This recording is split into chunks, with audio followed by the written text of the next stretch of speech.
சோமு கதை பக்கம் 3. இது 2 நண்பர்களின் கதை.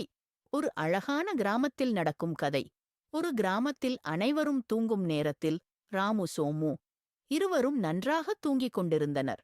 அப்போது சோமுவுக்கு ஏதோ வித்தியாசமாக நடப்பது போன்று இருந்தது. அவன் கண்ணை திறந்து பார்த்தான். அதனை பார்த்த ராமு என்ன என்று கேட்டான். அதற்கு சோமு ஏதோ வித்தியாசமாக நடக்கின்றன என்று பதிலளித்தான். அதைக் கேட்டு ராமு சோமுவிடம் அது என்னவென்று பார்க்க செல்லலாம் என்று கூறினான். இருவரும் சேர்ந்து அந்த சத்தம் எங்கே இருந்து வருகிறது என்று அந்த திசையில் இருவரும் நடந்தார்கள்.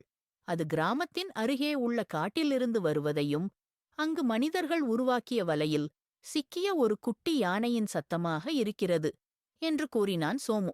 பின்பு அவர்கள் அந்த குட்டி யானையை பார்த்து அதை எவ்வாறு அந்த வலையிருந்து காப்பாற்றலாம் என்று ராமு அருகே சென்று யோசித்தான். சோமு அந்த வேலையை கடித்து கிழித்து எறிந்தான். அந்த குட்டி யானை துள்ளி குதித்து தன் சந்தோஷத்தை கட்டியது.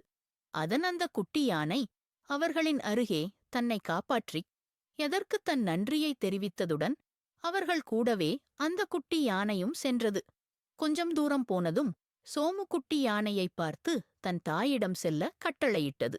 யானையும் சென்றது. இதுபோன்று நல்ல கதைகளை பார்க்க இந்த சேனலை சப்ஸ்கிரைப் செய்யவும். இந்த கதை பிடித்திருந்தால் லைக் கமெண்ட் செய்யவும்.